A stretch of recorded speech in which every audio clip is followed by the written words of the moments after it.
All right, hi everyone. In this video, we are going to be discussing our next group of characters, our next group of pilgrims that are all traveling together, known as the Guildsmen. So we have 5 Guildsmen that we are going to be briefly discussing, and along with the 5 Guildsmen, they have their servant, the cook, traveling with them. So we have these 6 people traveling together in a group to the Tabard Inn, and then once they get to the Tabard Inn, they are going to be a part of that larger group of pilgrims that then all go on to Canterbury together. So these guildsmen, a guild, there's a lot of different ways and a lot of different facets to the guilds in Chaucer's time and ways to describe them. It's not a union, but if you want to think about it, it is a group of men that are all in the trade career field. And you have these master, let's say, candle makers, and they have apprentices that are training under them, and there's certain protections put into place when you are a member of the guild. And there's a lot of details that go along with it that you don't necessarily need to know to understand the Canterbury Tales, so we are not going to get into that today. But we are introduced to several guildsmen. So if we look at that part, it says a haberdasher, which is someone who sells hats and other accessories. Okay, so that's one of the guildsmen. A dyer, so someone who literally dyes cloths. A carpenter, self-explanatory.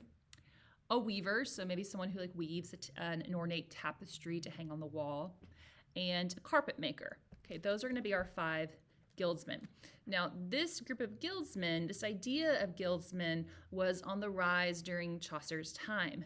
For the first time, these men were making money and they had an expendable income. And part of the reason for this change in their social lives was due to the Black Plague, right? Because as a reminder, right, bubonic plague wipes out half of Europe. So when you get half the population wiped out, well, then you have less artisans, you have less craftsmen, less workers to do these jobs. And because there were less of them, right, there was a high demand for them, and therefore they could start charging more for their services. And so, yeah, they're still lower on that social class pyramid that we have looked at before, but they are earning more money than ever before. So let's take a look at these guildsmen and what Chaucer has to say about them. A haberdasher, a dyer, a carpenter, a weaver, and a carpet maker were among our ranks, all in the livery of one impressive guild fraternity. They were so trim and fresh their gear would pass for new. Their knives were not tricked out with brass, but wrought with purest silver, which avouches a like display on girdles and on pouches. Each seemed a worthy citizen, fit to grace a guild hall with a seat upon the dais. Their wisdom would have justified a plan to make each one of them an alderman. They had the capital and revenue. Besides, their wives declared it was their due. And if they did not think so, then they ought. To be called Madame is a glorious thought, and so is going to church and being seen, having your mantle carried, like a queen. So again, these guys, for the first time, they have this influx of money, right? This new money. And what are they doing with this? Okay, we're not entirely sure what the men are doing with this, but we know what their wives are doing with it. Okay, their wives are going out, purchasing this new clothing, right? Wanting to seem like these ladies, putting on these airs, wanting to be called Madame. Now, again, they're lower on the pyramid, so they're never going to be invited to court, right? They're not going to meet the king and queen.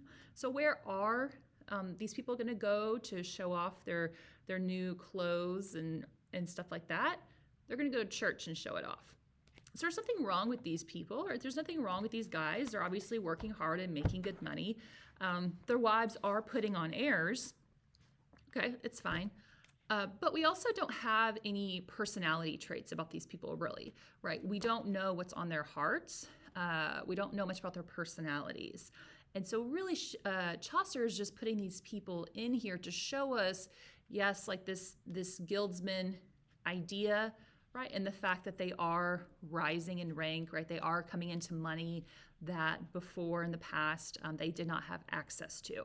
So Chaucer is going to be neutral about the Guildsmen. They're not bad people by any means, but he also just doesn't tell us enough about them to where we can put them in that same category as the knight.